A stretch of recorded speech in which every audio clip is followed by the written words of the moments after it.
para! Antes de você continuar assistindo, eu preciso te avisar uma coisa.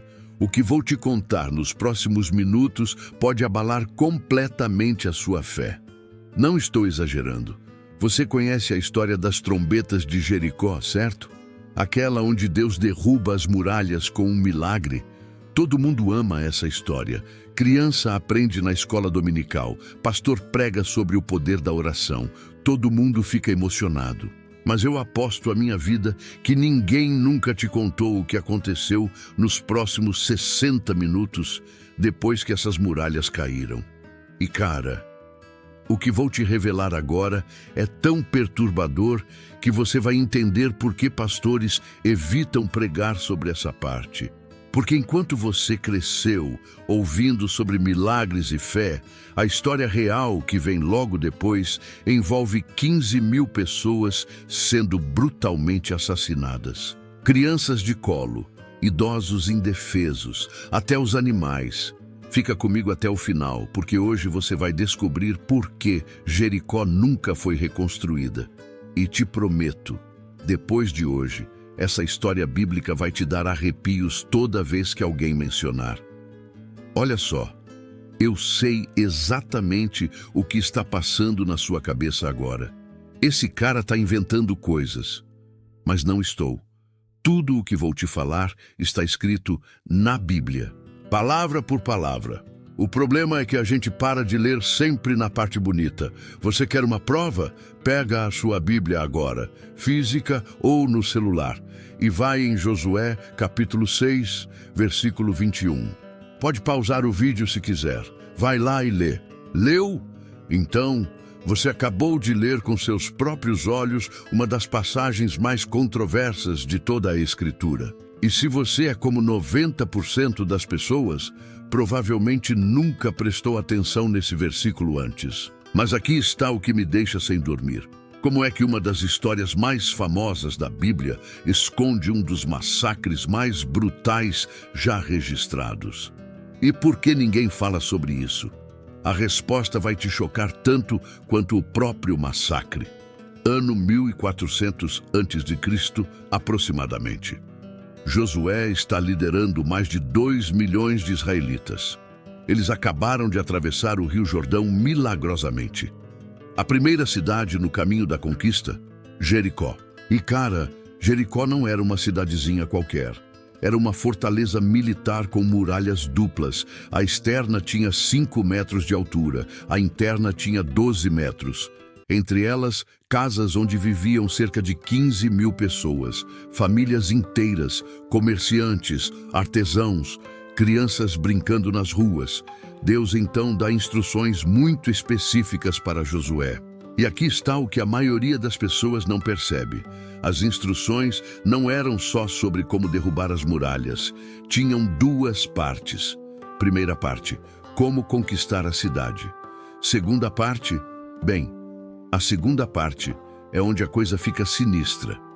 Porque junto com o plano de marchar e tocar trombetas, veio uma ordem que Josué deve ter engolido em seco ao ouvir. Uma ordem que significava que aquelas 15 mil pessoas dentro de Jericó tinham poucas horas de vida. E essa ordem tem um nome técnico em hebraico. Erem, destruição total, sem exceções. 6 horas da manhã, 7º dia. As muralhas acabaram de cair com um estrondo que deve ter acordado cidades a quilômetros de distância. O pó ainda está subindo. E então começa o massacre. Josué 6:21. E eu vou ler exatamente como está escrito. Destruíram completamente tudo o que havia na cidade. Homens e mulheres, jovens e velhos, bois, ovelhas e jumentos. Tudo passaram ao fio da espada. Tudo. Você entende o que isso significa? Não foi uma batalha. Não houve resistência, as muralhas haviam caído, a população estava em pânico e os israelitas entraram para executar cada ser vivo que encontrassem.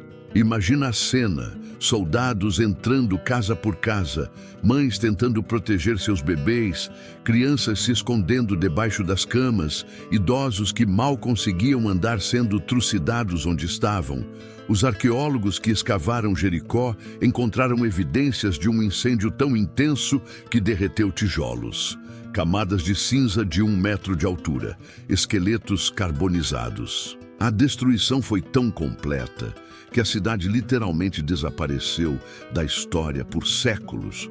Mas aqui está a pergunta que ninguém quer fazer. Por quê? Por que Deus ordenaria algo tão brutal? Por que crianças inocentes tiveram que morrer? Por que até os animais? E a resposta é mais complicada do que qualquer pastor vai te contar. Alguns teólogos dizem que era juízo divino sobre a depravação moral extrema dos cananeus. Sacrifício de crianças, prostituição cultural, práticas que eram tão abomináveis que Deus decidiu fazer um reset completo. Outros argumentam que é hipérbole de guerra, uma forma antiga de descrever conquista militar, não massacres literais. Há quem defenda que estamos julgando com moral moderna algo que aconteceu há 300 e 400 anos, quando a guerra era diferente. Mas e se foi exatamente o que parece? Um extermínio completo, ordenado por Deus, executado pelos mocinhos da história? Essa possibilidade te incomoda? Deveria incomodar, porque significa que talvez nossa compreensão de Deus seja muito mais limitada do que gostaríamos de admitir. Olha, eu poderia terminar este vídeo te dando uma resposta fácil, te consolando com explicações teológicas bonitinhas que fazem tudo parecer justificável. Mas eu não vou fazer isso, porque a verdade sobre Jericó é esta. É uma das passagens mais perturbadoras de toda a Bíblia. E ela está ali justamente para nos incomodar, para nos forçar a lutar com questões que não têm respostas simples. Talvez Deus tenha seus motivos que nossa mente limitada não consegue compreender. Talvez seja uma questão de contexto histórico que perdemos. Talvez seja uma metáfora sobre a destruição do mal. Ou talvez seja exatamente o que parece.